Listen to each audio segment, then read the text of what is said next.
नमस्कार प्रिय अभ्यर्थियों एवं भविष्य के अधिकारियों। आप लोगों का आपके अपने इस नंदनी आईएएस में स्वागत है।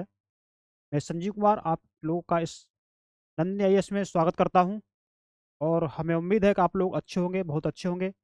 और जो आपकी 25 मई यूपीएससी आईएएस प्रीलिम्स परीक्षा की तैयारी में मेहनत कर रहे होंगे और हम भी आप लोगों के साथ में रह करके मेहनत कर रहे हैं। और हम जो आप लोगों को प्रोवाइड कर रहे हैं, जो संस्थान आप लोगों को जो ये दे रहा है, आप लोग उसे ग्रहण करते रहिए, क्योंकि ये जो है आप लोगों के लिए ही है। और आपके इतिहास को मजबूत करने के लिए, स्ट्रॉन्ग करने के लिए ये कार्यक्रम रखा गया है। क्लास 6 से लेकर क्लास 12 तक के एनसीईआरटी इतिहास की कवर की जा रही है आप लोगों के लिए। तो क्लास 6 की जो हमारी अतीत बुक है, उसका ये अंतिम चैप्टर है, 12th चैप्टर है। अध्याय 12, इसमें हम इमारतें, चित्र तथा किताबों के बारे में पढ़ेंगे। ये क्या बताती हैं हमें। इससे पहले हमारे 11 चैप्टर हो चुके हैं, आप हमारी पिछली वीडियो देख सकते हैं। तो हमने एक एक शब्द को बड़ी बारीकी से, हर शब्द को पढ़ करके, पढ़ने के लिए कुछ नहीं छोड़ा, हर चीज़ को पढ़ा है और समझाया भी है। तो वहाँ से आप कर सकते हैं। तो आज का हम अपना समय गंवाए बिना, आप लोगों का कीमती समय गंवाए बिना, हम चलते हैं, स्टार्ट करते हैं हम आज के इस चैप्टर को।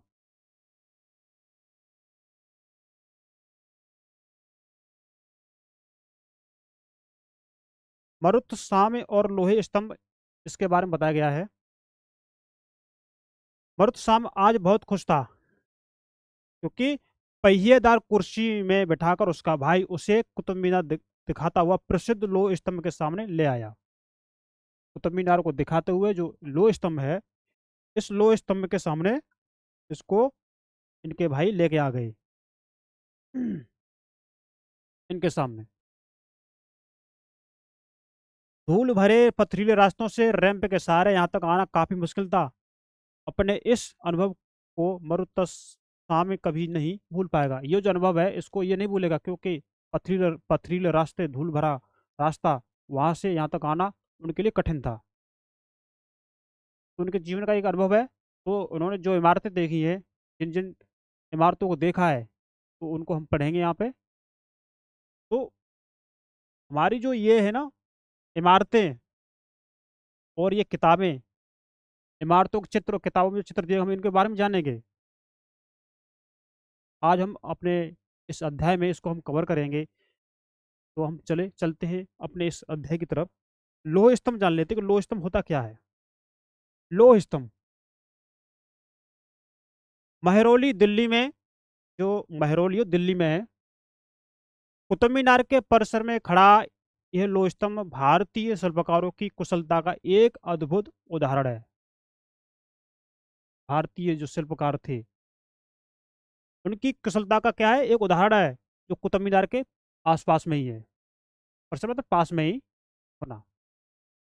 इसकी ऊंचाई 7.2 मीटर और वजन 3 टन से भी ज्यादा है। 7 मीटर से अधिक ऊंचा है और 3 टन के आसपास का वजन बताया गया है, वेट। इसका निर्माण लगभग 1500 साल पहले हुआ। लगभग 1500 साल पहले इसका निर्माण हुआ था। इसके बनने के समय की जानकारी हमें इस पर खुद अभिलेख से मिलती है। इस पर जो अभिलेख खुदा है, उसके माध्यम से हम इसके बारे में जानकारी प्राप्त करते हैं। इसमें चंद्र नाम के एक शासक का जिक्र है, जो संभवतः गुप्त वंश के थे। चंद्र के बारे में बताया गया है कि शासक का जिक्र दिया गया, संभवतः किस वंश से थे, संभवतः गुप्त वंश से थे ये। इनके बारे में आपने अध्याय 11 में पढ़ रखा है। तो आश्चर्य की बात यह है कि इतने वर्षों के बाद भी इसमें जंग नहीं लगा। इतने इतने कुल श्रेष्ठ, देख लीजिए, इतने श्रेष्ठ शिल्पकार के वो जो लोह स्तंभ है, आज जो 1500 साल हो चुकी है, उसमें जंग नहीं लगी। कैसे बनाया होगा उन्होंने, आप अनुमान लगा सकते हैं। उनकी कुशलता ये थी। अब ईंटों और पत्थरों की इमारतें देखते हैं। ईंटों की इमारतें और पत्थरों की इमारतें देखते हैं। हमारे शिल्पकारों की कुशलता के नमूने स्तूपों जैसी कुछ इमारतें देखने को मिलती हैं। हमारे जो शिल्पकार हैं इनकी कुशलता के नमूने हैं, उन नमूनों में कुछ स्तूप हैं, कुछ इमारतें हैं, वो हमें देखने को मिलती हैं। उनकी ये कुशलता रही है। स्तूप का शाब्दिक अर्थ होता है टीला। स्तूप का शाब्दिक अर्थ क्या है? टीला। हालांकि स्तूप विभिन्न आकार के थे। देखते हैं कौन कौन से थे। कभी गोल या लंबे तो कभी बड़े या छोटे। कभी गोल, कभी लंबे तो बड़े या छोटे। उन सब में एक समानता है, प्राय सभी स्तूपों के भीतर एक छोटा सा डिब्बा रखा होता था। जो स्तूप है इनके अंदर क्या रखा था? एक छोटा डब्बा रखा था। तो डिब्बे में क्या रखा जाता था, ये हम अभी पढ़ते हैं। इन डिब्बों में बुद्ध या उनके अनुयायियों के शरीर के अवशेष, अवशेष में क्या हो गया, जैसे उनके दांत, उनकी हड्डी या उनकी राख, या उनके द्वारा प्रयुक्त कोई चीज या कोई कीमती पत्थर अथवा सिक्के रखे रहते हैं। इन चीजों को वर्णन किया गया इसमें, है ना। तो हम स्तूप के बारे में जान पा रहे होंगे। इससे धातु मंजूषा कहते हैं। क्या कहते हैं? धातु मंजूषा। प्रारंभिक स्तूप धातु मंजूषा के ऊपर रखा मिट्टी का टीला होता था। क्या था? प्रारंभिक स्तूप था वो धातु मंजूषा के ऊपर रखा मिट्टी का टीला होता था। बाद में टीले को ईंटों से ढक दिया गया और बाद के काल में उस गुम्बदनुमा ढांचे को तरासे हुए पत्थरों से ढक दिया, जो स्तूप बनाया उन्होंने। हर बात को डिटेल में पढ़ना ही तो है, पढ़ते चलो।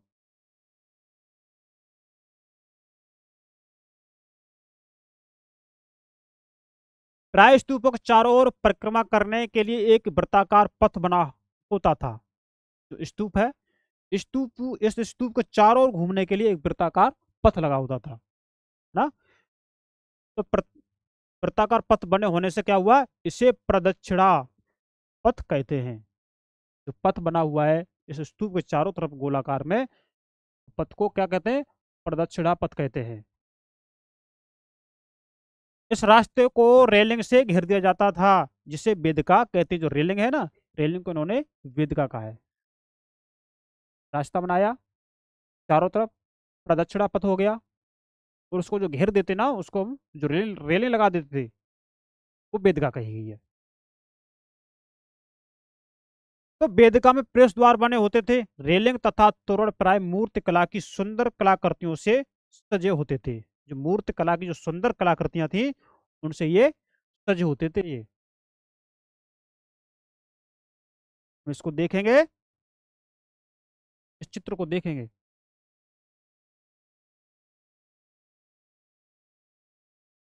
मानचित्र 7, पृष्ठ 113 में। अमरावती ढूंढो। यहाँ कभी एक भव्य स्तूप हुआ करता था। लगभग 2000 साल पहले इस स्तूप को सजाने के लिए शिलाओं पर चित्र उकेरे गए। लगभग 2000 साल पहले इस स्तूप को सजाने के लिए शिलाओं पर चित्र उकेर दिए गए, जिससे वो अच्छा लगे, आकर्षित लगे, मनमोहक लगे। वो उनकी कलाकारी थी, उन शिल्पकारों की, जिनके बनाए हुए वस्तु को हम आज देख रहे हैं, जिनके बनाए हुए कलाकारों शिल्पों को हम आज देख रहे हैं।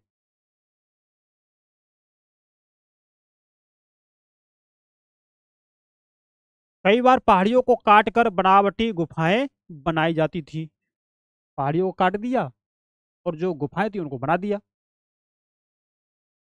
इस तरह की कई गुफाओं को मूर्तियों तथा चित्रों द्वारा सजाया जाता था। जहां इन्होंने गुफाएं बनाई, जहां मूर्तियां बनाई, उनको सजाया जाता था। सजा देते थे, अच्छा लगे देखने में।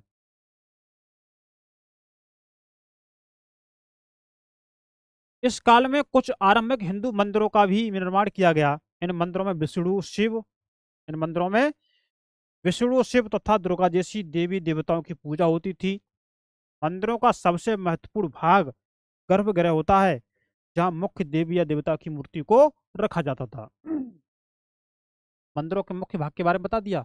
गर्भगृह, जिसमें देवी देवताओं की मूर्ति रखी जाती थी।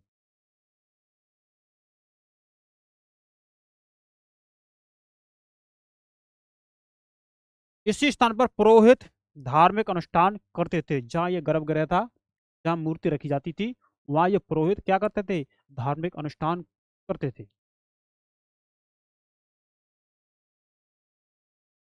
और भक्त पूजा करते थे। अक्सर गर्भगृह को एक पवित्र स्थान के रूप में दिखाने के लिए भितरगांव जैसे मंदिरों में भितरगांव जैसे मंदिरों में उसके ऊपर काफी ऊंचाई तक निर्माण किया जाता था, जिसे शिखर कहते थे। शिखर निर्माण के कठिन कार्य के लिए सावधानी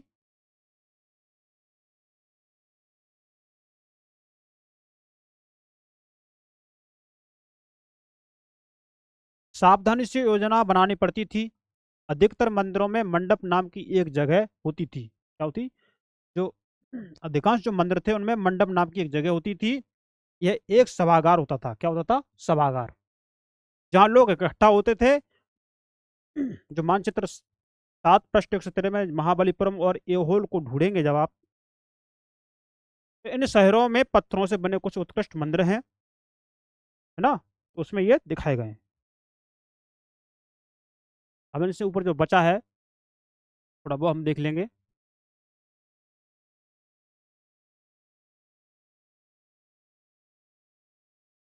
इस सांची का महान स्तूप ऊपर जो दिखाया गया है, ये हम इसके बारे में ही पढ़ रहे थे। ये जो दिखाया गया है, ये कहा है मध्य प्रदेश में है। इस तरह के स्तूपों का निर्माण कई सौ साल तक चलता रहा। इस स्तूप में ईंटों का प्रयोग संभवतः अशोक के जमाने का है, जबकि रेलिंग और प्रवेश द्वार बाद के शासकों काल में जोड़े गए। अमरावती की एक शिल्पकृति इस चित्र में देखकर इसका वर्णन करेंगे। ये है ना? बाएं तरफ ये वाला चित्र दिखाया गया है।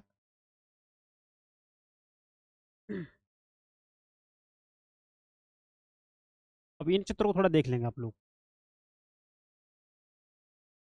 इनको देखेंगे फिर हम इनके बारे में थोड़ा पढ़ लेते हैं, जब इसमें दिया गया है तो। देखो, इस मंदिर में, ये बाएं ऊपर है नहीं, उत्तर प्रदेश के भितरगांव का एक आरंभिक मंदिर है। ये लगभग 1500 साल पहले पक्की ईंट और पत्थरों से बनाया गया था। ये वाला दाएं तरफ वाला महाबलीपुरम के एकाश्मिक मंदिर। इनमें से प्रत्येक मंदिर एक ही विशाल पहाड़ी को तराश कर बनाया गया है, इसीलिए इन्हें एकाश्म कहा गया है। ईंटों से बनाए जाने वाले मंदिरों से ये बिल्कुल भिन्न है। ईंट से बनी इमारतों में नीचे से ईंटों की एक एक तह जोड़ते हुए उसे ऊपर की ओर ले जाते हैं, जबकि चट्टान तराश कर बनाए जाने वाले मंदिरों को पत्थर काटने वाले ऊपर से नीचे के क्रम में बनाते हैं। इन मंदिरों को बनाते समय पत्थर काटने वाले को किन समस्याओं का सामना करना पड़ता होगा, इसकी सूची बनाएं आप लोग। इन मंदिरों को देखो जो अभी हमने बता दिए हैं।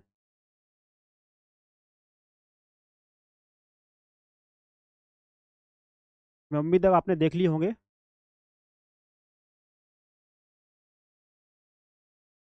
वो भी देखो, जो पहाड़ या पर्वत काट कर जो मंदिर बनाए जाते थे उनका भी आकृति इसमें दिखाई गई है। स्तूप तथा मंदिर किस तरह बनाए जाते थे, अभी हम जान लेते हैं। स्तूप वो जो मंदिर बनाए जाते थे वो किस तरह बनाए जाते थे, वो आपके एनसीईआरटी में बताया गया है, इसलिए आप हमारे साथ रह करके इसे कवर कर सकते हैं। स्तूपों तथा मंदिरों को बनाने की प्रक्रिया में कई अवस्थाएं आती थी। इसके लिए काफी धन खर्च करना होता था। स्तूप जो मंदिर बनाते थे उसकी कई प्रक्रिया थी, इसके लिए काफी धन खर्च होता था। इसीलिए आमतौर पर राजा या रानी ही इन्हें बनवाने का निश्चय करते थे। इसीलिए जब उसमें अधिक धन खर्च होता था, इसलिए उसे राजा रानी ही बनवाते थे। पहला काम अच्छी किस्म के पत्थर ढूंढना, है ना? अच्छी किस्म के पत्थर ढूंढकर शिलाखंडों को खोद कर निकालना होता था। फिर मंदिरों या स्तूप के लिए सोच विचार कर तय किए गए स्थानों पर शिल्प खंडों को पहुंचाना होता था। वो विचार करते थे कि इनको कहाँ किस जगह हमें मंदिर बनाना है या स्तूप बनाना है। फिर वो उन शिलाखंडों को पत्थरों को वहां ले जाते थे और उनका निर्माण करते थे।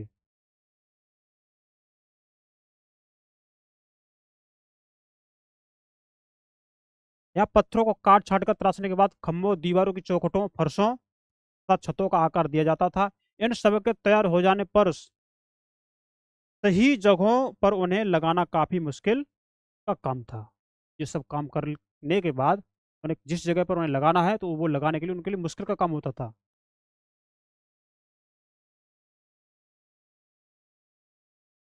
उड़ीसा का जैन मठ एक पहाड़ी को खोदकर इस 2 मंजिली इमारतों को बनाया गया है। कमरे के प्रवेश द्वारों को ध्यान से देखो। इनमें जैन भिक्षु रहते और ध्यान करते थे कि पृष्ठ 15 पर दिए गए चित्र अध्याय 2 में और यहाँ दिखाई गई गुफाओं में क्या अंतर है, ये आप लोग देखेंगे। ये इसकी बात हो रही है। इसकी बात हो रही है, देखो क्या ये एक पहाड़ी को खोदकर इस 2 मंजिली इमारतों को बनाया गया।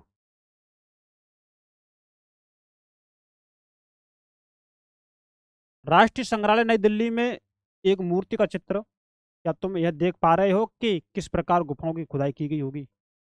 देख पा रहे हैं आप? इस तरह के शानदार ढांचों का निर्माण करने वाले शिल्पकारों को सारा खर्च संभवतः राजा रानी ही देते थे। जो शिल्पकार थे, उस शानदार जो ढांचा बनाते थे, उनका जो खर्च आता था वो राजा रानी देते थे। ये आपकी एनसीईआरटी में बताया गया है। इसके अतिरिक्त इन स्तूपों या मंदिरों में आने वाले भक्तों को उपहार अपने साथ लाते थे। यानी इन स्तूप मंदिरों में जो भक्त आते थे, वो उपहार जो अपने साथ लेके आते थे, उनसे इमारत की सजावट की जाती थी।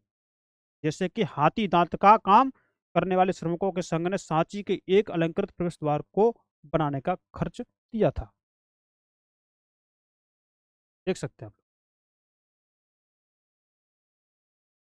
तोड़ बोलते हैं प्रवेश द्वार को। जो प्रवेश द्वार है, उसको तोड़ बोला गया यहाँ पे। इनकी सजावट के लिए पैसे देने वालों में व्यापारी, कृषक, माला बनाने वाले, इत्र बनाने वाले, लोहार, सुनार, इनके जो नाम आ रहे हैं देखेंगे, तथा ऐसे कई स्त्री पुरुष शामिल थे जिनके नाम खम्बों, रोलिंगों, रेलिंगों तथा दीवार पर खुदे हैं। इसीलिए जब तुम इन स्थानों को देखने जाओ, तो याद रखना कि कितने सारे लोगों ने इन्हें बनवाने और सजाने में अपना योगदान दिया था। मतलब जिन जिन लोगों ने योगदान दिया है, उनके नाम इन पे लिखे हुए थे। अध्याय 9 के पृष्ठ 91 पर आप जाएंगे तो चित्र देखेंगे, तो इस तरह तुम भी मंदिरों तथा स्तूपों के निर्माण के दौरान आने वाले विभिन्न चरणों का चित्र बना सकते हैं। बनाया आप? अब हम चित्रकला को देखेंगे। देखो, ये जो चित्र दिख रहा है, थोड़ा चमकता हुआ दिख रहा है। ये जो चित्र है, ये थोड़ा चमकता हुआ दिख रहा है।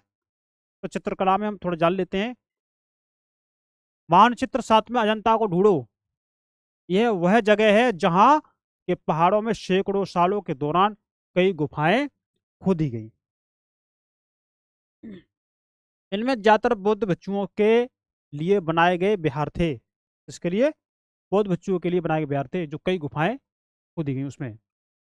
विहार अब बता दिया विहार क्या होता है। हाँ? इनमें से कुछ को चित्रों द्वारा सजाया गया। यहाँ इनके कुछ उदाहरण दिए गए हैं। गुफाओं के अंदर अंधेरा होने की वजह से अधिकांश चित्र मशालों की रोशनी में बनाए गए थे। है ना? किसमें? मसालों की रोशनी में। अंधेरा होने पर गुफा में अंदर जाते हैं, जो चित्र बनाए गए वो मसालों की रोशनी बनाए गए थे। इन चित्रों के रंग 1500 साल बाद भी चमकदार हैं। कैसे हैं? चमकदार हैं। ये रंग पौधों तथा खनिज, ये रंग किससे? पौधों तथा खनिजों से बनाए गए थे। इन महान कृतियों को बनाने वाले कलाकार अज्ञात हैं। जो ये रंग बनाए गए किससे? पौधों और खनिजों से बनाए गए। तो ये कृतियां जो बनाई गई हैं, जिन कलाकारों ने बनाई थी, वो अज्ञात है, उनका पता नहीं है।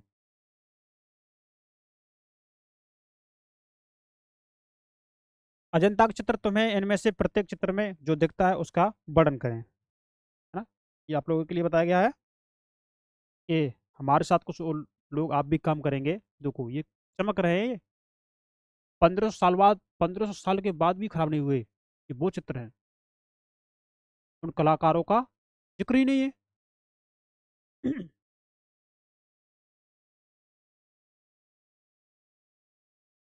अब हम आते हैं पुस्तकों की दुनिया में। हम पुस्तकों की दुनिया में आते हैं। इसमें हम देखेंगे पुस्तकों के बारे में कि इस युग में कई प्रसिद्ध महाकाव्यों की रचना की गई है। कई प्रसिद्ध महाकाव्यों की रचना की गई है।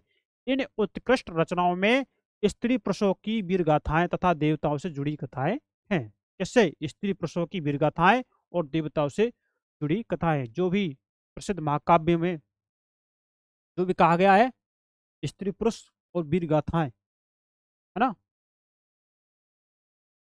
उन कहानियों को बताया गया इसमें। वीर गाथाएं, देवता से जुड़ी कथाएं इसमें बताई गई हैं। करीब 1800 साल पहले एक प्रसिद्ध तमिल महाकाव्य, क्या नाम है, शिल्पाधिकारम। शिल्पाधिकारम इस महाकाव्य का नाम है। ये तमिल महाकाव्य है। कौन सा?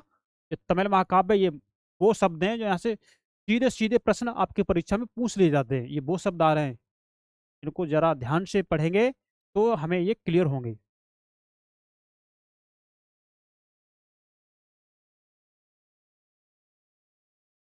तो प्रसिद्ध तमिल महाकाव्य शिल्पाधिकारम की रचना इलांगो नामक कवि ने की। किसने की थी?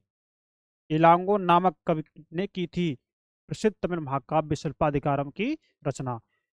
इसमें कोवलन नाम के एक व्यापारी की कहानी है।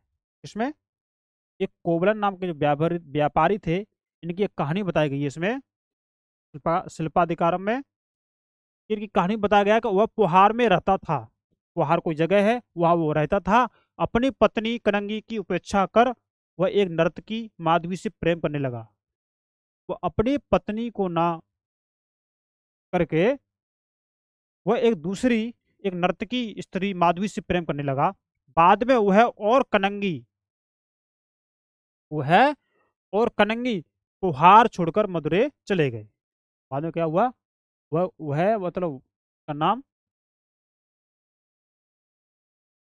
ना, कोवलन का नाम आ रहा है उनमें, और कनंगी, ये क्या पुहार जगह को छोड़कर मदुरै चले गए। वहां पांडे राजा के दरबारी जोहरी ने, कौन? पांडे राजा के जो दरबारी थे जोहरी ने कोवलन पर चोरी का झूठा आरोप लगाया। चोरी का झूठा आरोप इन पर कोवलन पर लगा दिया।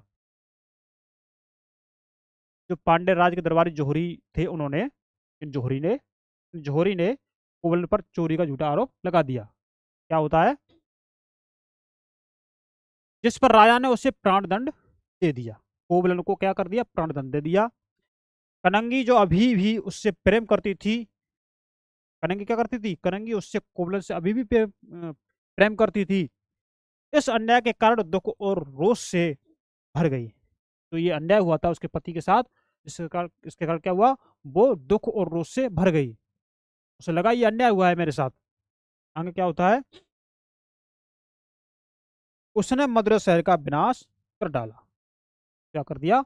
उसने मद्र शहर का विनाश कर डाला, मद्र शहर को साफ दिया। हम शिल्प शिल्प दिकारम से लिया गया एक वर्णन हम इसको देख लेते हैं, छोटा सा ही है। कि यहाँ कवि ने कनंगी के दुख का इस तरह वर्णन किया है। क्या? ओ मेरा दुख तो देखो, मेरा दुख तो देखो, तुम मुझे सांत्वना तक नहीं दे सकते। इस सांत्वना का मतलब होता है, मतलब दृढ़ ढाढ़स नहीं बता सकते। क्या यह सही है कि विशुद्ध सोने से भी सुंदर तुम्हारा शरीर बिना धुला धूल से सना यूं ही पड़ा है? यहाँ का न्याय है कि गोधूल की इस स्वर्णिम आभा में फूल माला से ढके सुंदर वक्ष स्थल वाले तुम जमीन पर गिर पड़े हो। देखिए, मैं अकेली असहाय और हताश होकर खड़ी हूं, क्या ईश्वर नहीं है? बोल रही है कि मैं अकेली असहाय और हताश होकर खड़ी हूँ, क्या ईश्वर नहीं देख रहा है? क्या ईश्वर है नहीं है? क्या इस देश में ईश्वर नहीं है? पर क्या उस स्थान पर ईश्वर रह सकते हैं जहाँ के राजा की तलवार निर्दोष नवागंतुक के प्राण लेती है? क्या ईश्वर नहीं है? नहीं है, ये इसने में कहा है कि निर्दोष जो आया व्यक्ति है, उसकी जिस नगर में आया है वहां के राजा ने उसके प्राण ले लिए हैं। अगर वो निर्दोष मारा जा रहा है तो यहाँ ईश्वर होगा? ये उन्होंने कहा है। एक और तमिल महाकाव्य इसमें कहा है, एक और तमिल महाकाव्य क्या है? मणिमेखलई। ये मणिमेखलई है। इसको करीब 1400 साल पहले सत्यनार द्वारा लिखा गया था। किसना? 1400 साल पहले सत्यनारायण द्वारा लिखा गया ये तमिल महाकाव्य है ना, मणिमेखलई। इसमें कोवलन तथा माधवी की बेटी की कहानी है। इसमें क्या है? कोवलन और माधवी की बेटी की कहानी है। ये रचनाएं कई सदियों पहले की खो गई थी। उनकी पांडुलिपियां दोबारा लगभग 100 साल पहले मिली। ये मतलब इनकी पांडुलिपियां पहले खो गई थी, दोबारा लगभग 100 साल बाद ये मिली। तो उनको पढ़ करके ये कहानी आपको बताई जा रही है ना। अन्य लेखक जैसे कालिदास, जिनके बारे में तुमने अध्याय 11 में पढ़ा है, इस संस्कृत में लिखते हैं। तो कालिदास क्या लिखते हैं देखेंगे।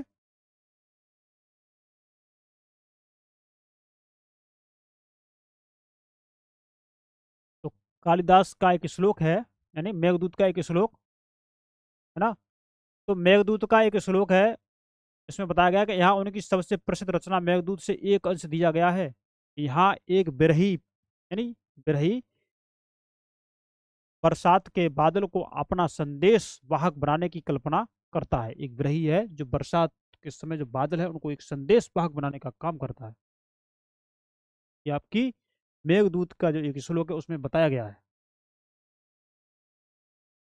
देखो इसमें किस तरह कवि ने बादलों को उत्तर की ओर ले जाती ठंडी हवा का वर्णन किया है।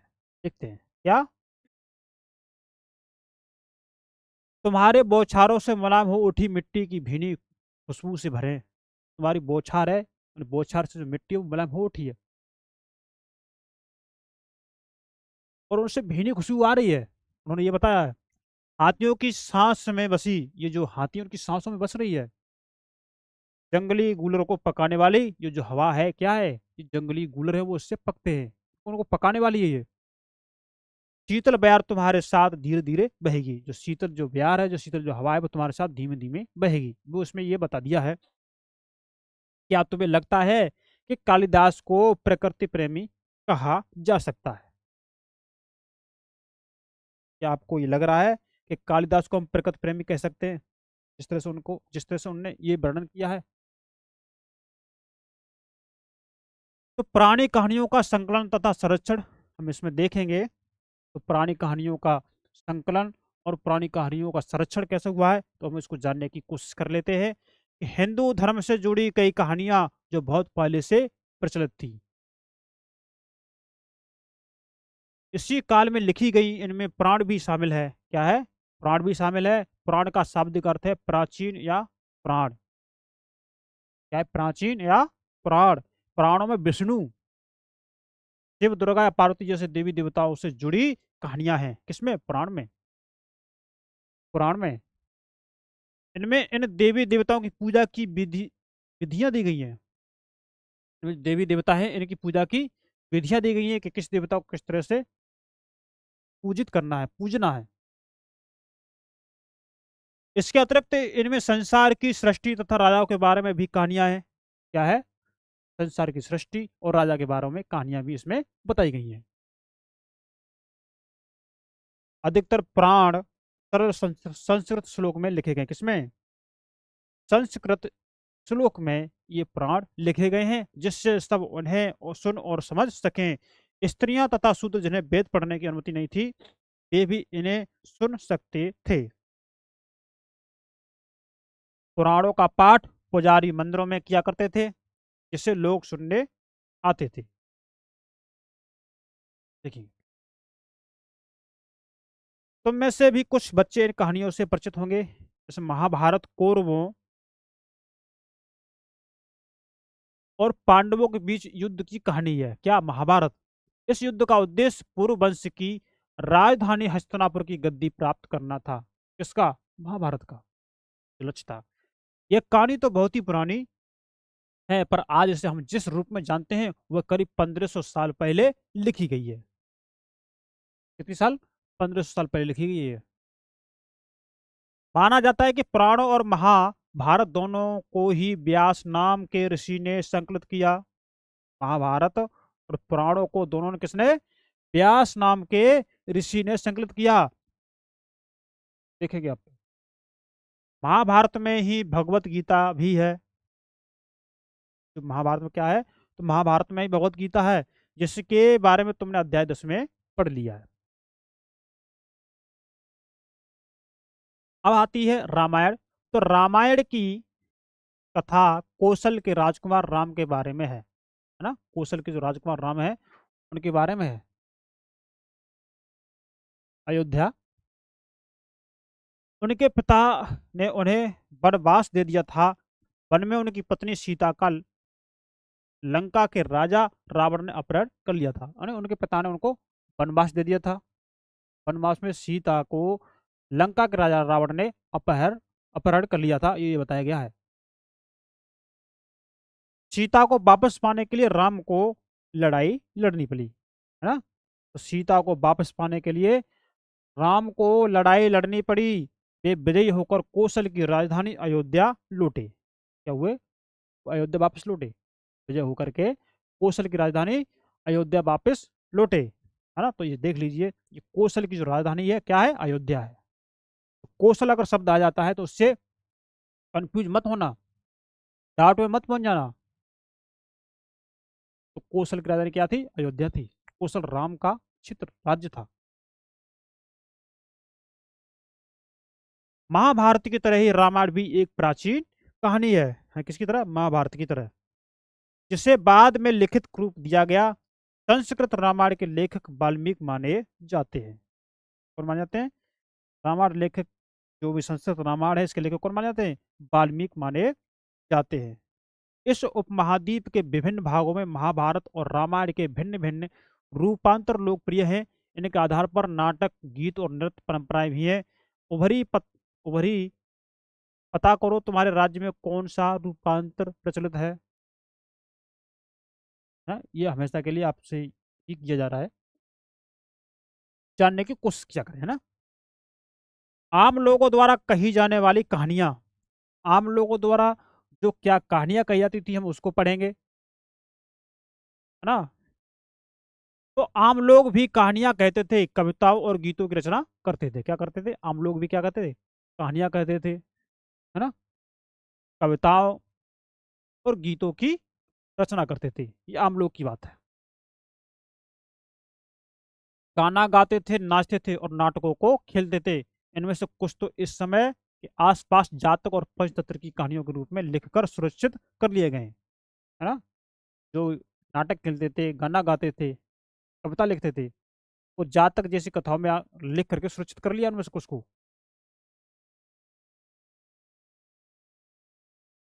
जातक और पंचतंत्र की कहानियों के रूप में लिख करके सुरक्षित कर लिए गए। जातक कथाएं तो अक्सर स्तूपों की रेलिंगों तथा अजंता के चित्रों में दर्शाई जाती थी। स्तूपों की रेलिंग अजंता के चित्रों में दर्शाई जाती थी। इनमें से एक कहानी अगले पृष्ठ पर दी गई है, उसको हम पढ़ लेंगे।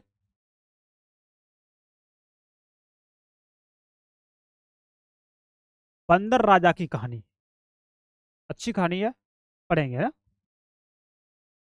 एक समय बंदरों का एक महान राजा हुआ। एक समय की बात है, बंदरों का एक राजा था, वो महान राजा था। वह हिमालय पर गंगा के किनारे अपने 80,000 अनुयायियों के साथ रहता था। कौन? बंदर राजा।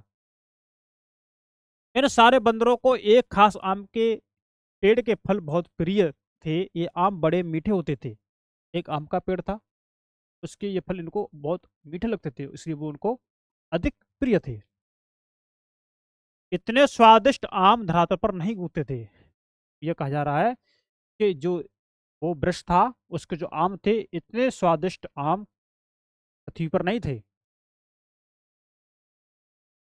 एक दिन एक पका हुआ आम गंगा नदी में गिरकर बहते बहते वाराणसी पहुंच गया। कहाँ पहुंच गया? वाराणसी। उस वक्त नदी में वहां का राजा नहा रहा था। उस वक्त उस नदी में वहां का राजा नहा रहा था, तो उसे वह आम मिला। उसे चक्कर वह हैरान रह गया। उसने अपने राज्य के जंगलों की देखभाल करने वाले से पूछा कि क्या वे इस आम के पेड़ के बारे में पता कर सकते हैं। तो वे राजा को हिमालय की पहाड़ी पर ले गए।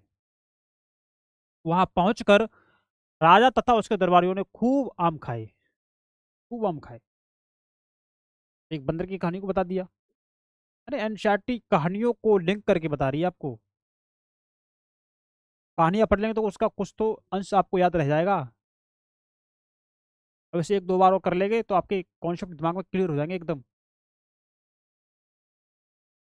रात में राजा ने देखा कि बंदर भी पके आमों का मजा ले रहे हैं। राजा को यह बात अच्छी नहीं लगी। राजा बोला, ये बात तो बेकार है। बताओ, जिस आम को हम खा रहे हैं वो बंदर खा रहे हैं।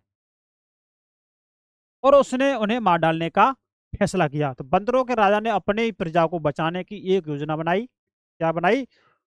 उसने आम के पेड़ की टहनियों को तोड़कर उन्हें आपस में बांध कर नदी पर एक पुल बनाया। हाँ?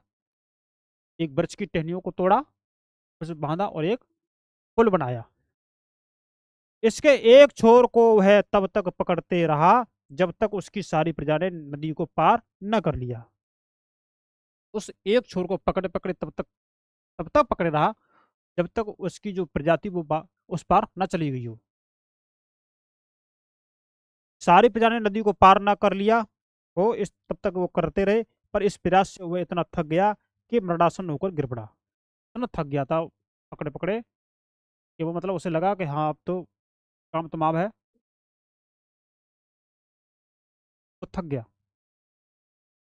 तो मरणासन मतलब उसकी मृत्यु हुई होगी, ये मानना जाता है। तो बंदरों को आप देख सकते हैं कितने चालाक होते हैं बंदर, है ना?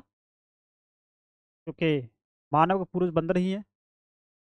तो इधर उधर की बात किए बिना हम अपने एनसीईआरटी पे कवर करते हैं तो ज़्यादा अच्छी रहेगा, है ना?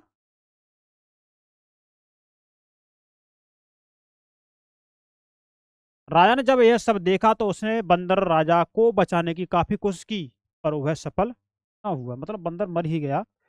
बंदर राजा की मृत्यु पर उसे शोक हुआ और राजा ने उसे पूरा सम्मान दिया। मध्य भारत में भरहुत के एक स्तूप से मिले एक पत्थर पर उकेरे गए चित्र में इसे दिखाया गया है। एक चित्र जो उकेरा गया है उसमें इसको दिखाया गया है, मतलब इनको इसको बंदर को सम्मान मिला है। देखेंगे आप। क्या तुम बता सकते हो कि इसमें कहानी का कौन सा हिस्सा दिखाया गया है? यह हिस्सा क्यों चुना गया होगा, इसको आप हमें बता देंगे। कमेंट बॉक्स आपके लिए स्वतंत्र है। अब थोड़ा विज्ञान की पुस्तकों के बारे में जान लेते हैं, है ना? विज्ञान की पुस्तकों के बारे में हम थोड़ा जान लेते हैं। इसी समय गणितज्ञ तथा खगोल शास्त्री आर्यभट्ट ने संस्कृत में आर्यभट्टीय नामक पुस्तक लिखी। उस लिखी थी आर्यभट्ट ने संस्कृत में आर्यभट्टियम नामक पुस्तक लिखी। गणितज्ञ तथा खगोल शास्त्री, है ना? आर्यभट्ट ने संस्कृत संस्कृत में आर्यभट्टियम नामक पुस्तक लिखी। इसमें उन्होंने लिखा कि दिन और रात पृथ्वी के अपनी धुरी पर चक्कर काटने की वजह से होते हैं। उन्होंने बताया कि जो दिन रात होते हैं वो पृथ्वी के अपनी धुरी पर घूमने से होते हैं। वो इन्होंने बता दिया। जबकि लगता है कि रोज सूर्य निकलता है और डूबता है। उन्होंने ग्रहण के बारे में भी एक वैज्ञानिक तर्क दिया। उन्होंने वृत्त की परिधि को मापने की विधि भी ढूंढ निकाली, जो लगभग उतनी ही सही है जितनी कि आज प्रयुक्त होने वाली विधि है। वैज्ञानिक, देख लीजिए आप, वैज्ञानिक की बात ही बता दी आपके इतिहास में। अब हम शून्य के बारे में थोड़ा देख लेते हैं। शून्य, है ना? अंकों का प्रयोग पहले से होता रहा था। अंकों का प्रयोग पहले से होता रहा था। पर अब भारत के गणितज्ञों ने शून्य के लिए एक नए चिन्ह का आविष्कार किया, है ना? एक नए चिन्ह का आविष्कार किया। गिनती की यह पद्धति अरबों द्वारा अपनाई गई थी। किसके द्वारा? अरबों द्वारा। तब यूरोप में भी फैल गई। जब अरबों द्वारा अपनाई गई तो यूरोप में भी फैल गई। आज भी यह पूरी दुनिया में प्रयोग की जाती है। शून्य का आविष्कार, है ना? रोम के निवासी शून्य का प्रयोग किए बगैर गिनती करते थे। उसके बारे में और भी जानकारी हासिल करने की कोशिश करें।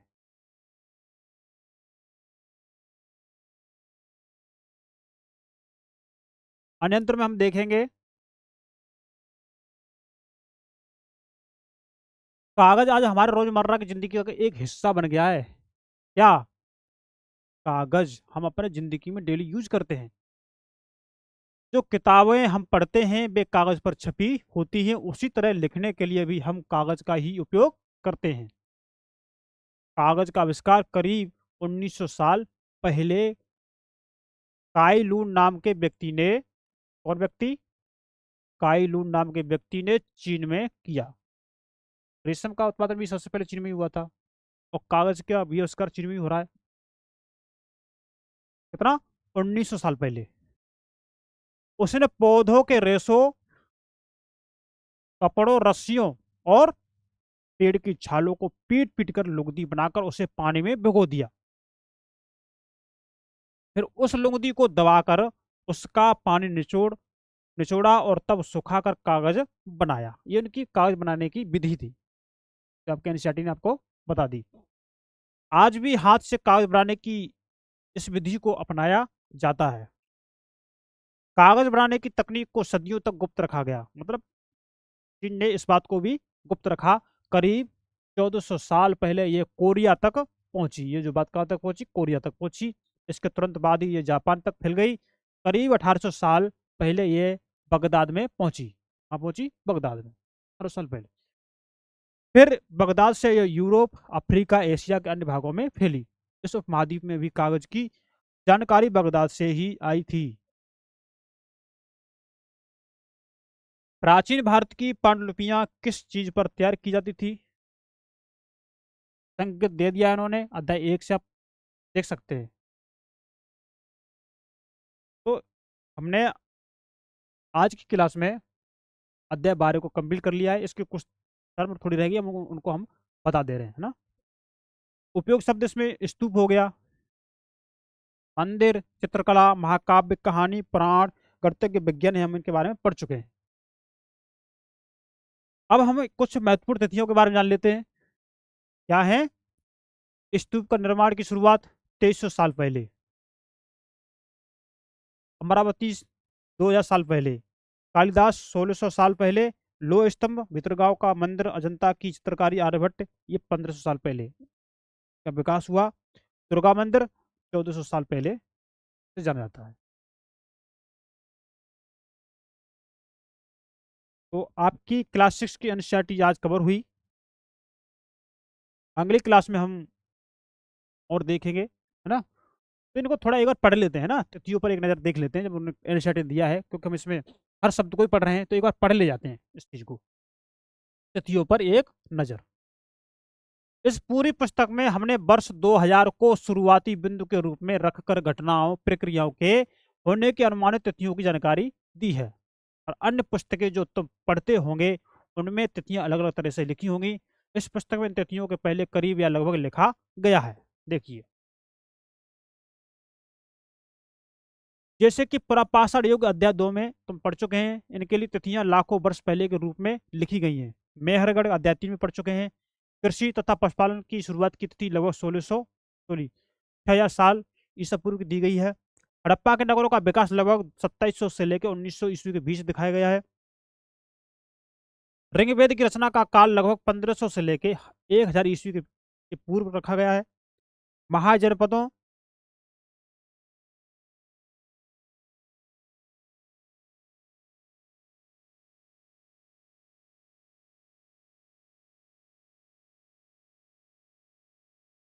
महाजनपदों तथा गंगा के मैदानी इलाकों में नगरों का विकास तथा उपनिषद, जैन धर्म, बौद्ध धर्म से जुड़े विचारों का उदय लगभग 500 ईसा पूर्व में बताया गया है। पश्चिमोत्तर में सिकंदर का आक्रमण लगभग 327 से 325 ईसा पूर्व में बताया गया है। जो बताया गया वो एक बार उन्होंने लास्ट में दे दिया है कि एक बार इन पर नजर डालते जाएंगे, तो चीज आपको थोड़ा रिकॉल सी रहेगी, याद सी रहेगी, है ना। चंद्रगुप्त मौर्य का राजा बनना लगभग 321 ईसा पूर्व में। अशोक का शासन काल लगभग 272 से 268 ईसा पूर्व से 231 ईसा पूर्व के बीच में।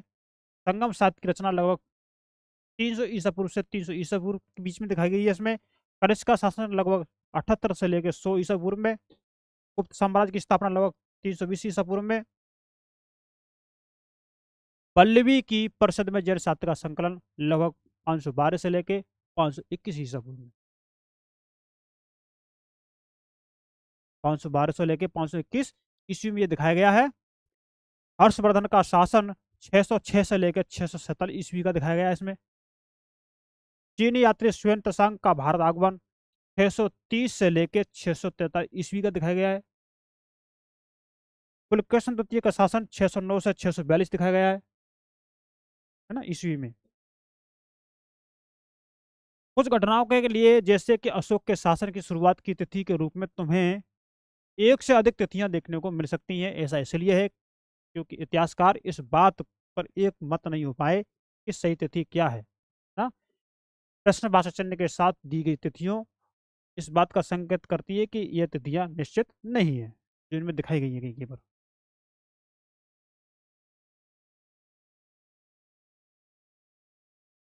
ये तिथियां है, ये तिथि निश्चित नहीं है क्योंकि इसके पीछे प्रश्नवाचक चिन्ह लगा हुआ है।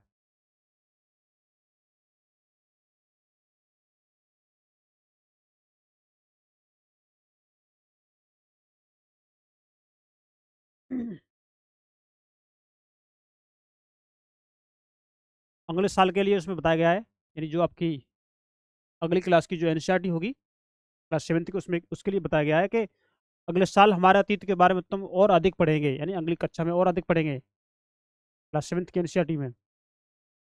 इसमें तुम अगले 1000 साल के इतिहास के बारे में पढ़ोगे, जिसकी शुरुआत 8वीं सदी से होगी। इसमें तुम देखोगे कि पांडुलिपियों, अभिलेखों तथा पुरातत्वविदों वस्तुओं, मुख्यतः इमारतों के अवशेषों के अलावा इतिहास जानने के और भी स्रोत हैं। नए राजाओं तथा राज्यों के बारे में पढ़ोगे, जिससे मुगल साम्राज्य शामिल होगा। स्थापत्य कला के बारे में और भी जानोगे, जिसमें मंदिरों, मस्जिदों, बगीचों, किलों तथा अन्य इमारतों के बारे में जानकारी मिलेगी। ये आगे की उसमें बता दिया है क्लास के लिए। शहरों के बारे में पढ़ोगे, जिसमें शिल्पकारों, व्यापारियों तथा नगरीय संस्कृति के विषय में जानकारी होगी। आखेटक संग्राहक, है ना, पशुपालकों तथा कृषकों के बारे में और पढ़ेंगे हम लोग।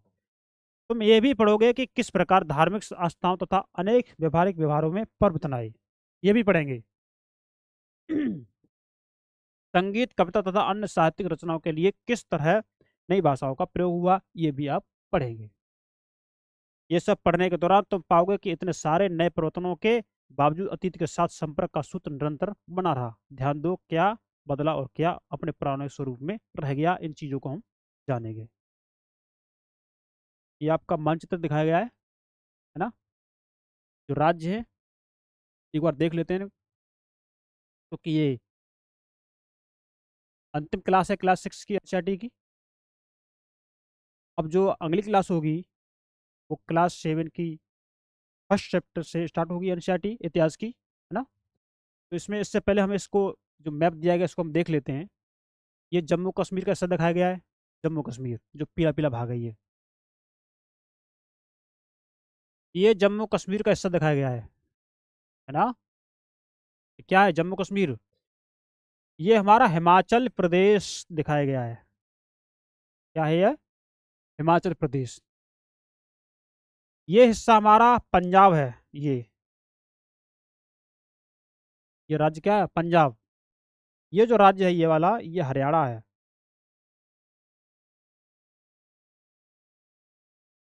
ये क्या? हरियाणा। ये दिल्ली है, ये वाला। और ये जो दिखाया गया ये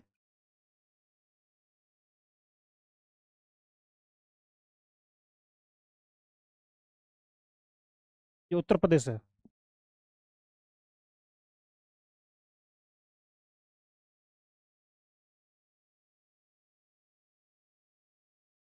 ये हमारा उत्तर प्रदेश हो गया। जैसा कि हमें पता है कि ये हमारा जम्मू कश्मीर अब बट गया है ना। तो इसमें यूटी बन गया है ये लद्दाख, और इसमें शामिल हो गया। तो ये पुराना मैप दिखाया गया है इसमें। अब नया मैप तो आपने देखा ही होगा, जैसे हमारा तेलंगाना आंध्र प्रदेश से अलग हो गया है, वैसे ही ये हमारा राजस्थान देख रहे होंगे आप। ये गुजरात का राज्य है, ये मध्य प्रदेश है, ये बिहार है, ये झारखंड है, ये पश्चिम बंगाल। आप अपना नया मैप रखेंगे अपने पास, उसमें चीज़ ज़्यादा अच्छी होंगी। ये छत्तीसगढ़ है, ये उड़ीसा है ना। महाराष्ट्र में हम आते हैं, यहाँ पे ये महाराष्ट्र है हमारा। ये आंध्र प्रदेश है, तो इसी में से बना है तेलंगाना। पर इसमें अभी इसमें दिखाया नहीं गया। आपके पास जो नया मैप होगा आप उसमें देख सकते हैं। ये कर्नाटक है, ये जो हिस्सा दिखाया गया ये गोवा का है, गोवा राज्य। तमिलनाडु, ये केरल। अब हम इसमें पूर्वी भारत में आते हैं, तो ये हमारा सिक्किम दिखाया गया इसमें, है ना। और ये पश्चिम बंगाल हमने बता ही दिया, मेघालय देखेंगे, असम देखेंगे, अरुणाचल प्रदेश देखेंगे, नागालैंड, मणिपुर, त्रिपुरा, मिजोरम, ये हमारे भारत के राज्य हैं। ये नेपाल है, उत्तर में ये चीन है। और बाद बाकी ये तो हम बता चुके हैं, ये बंगाल की खाड़ी है और ये अरब सागर है, और ये श्रीलंका ही है ना। और यह लक्षद्वीप दिखाया गया है यहाँ पे, लक्षद्वीप। तो आज की क्लास हमारी समाप्त हुई।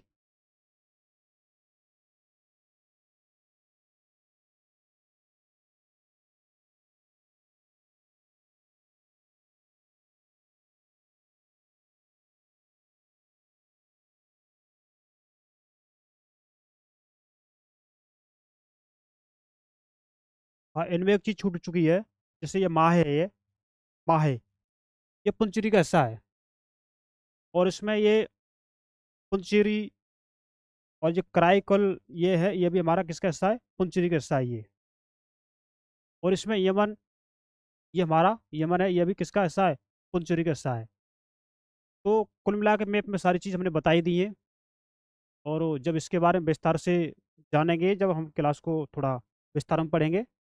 और हाँ, हमारा ये अंडमान एवं निकोबार द्वीप समूह रहेगा, ये अंडमान निकोबार द्वीप समूह। और सारा कुछ हो ही गया मिला के। तो आज की क्लास बेहतर हुई, अच्छी हुई। और हमें उम्मीद है कि आप लोगों को ये क्लास अच्छी लगी होगी। और ये क्लास आपके जो यूपीएससी आईएएस पुलिस परीक्षा 25 मई 2025 को ध्यान में रख करके की जा रही है। तो आज हमारे क्लास 6 एनसीईआरटी कवर हो चुकी है इतिहास की। अगली क्लास जो हमारी होगी वो क्लास 7 की एनसीईआरटी स्टार्ट होगी हिस्ट्री की। तो धीमे धीमे हम ऐसे ही अपनी एनसीईआरटी को कवर कर लेंगे और एग्जाम के लिए अच्छे से प्रिपेयर हो जाएंगे, अच्छे से, बहुत अच्छे से। तो आज के लिए हम इतना ही रखते हैं। तो मिलते हैं नेक्स्ट क्लास में। तब के लिए नमस्कार, धन्यवाद, थैंक यू, बाय बाय।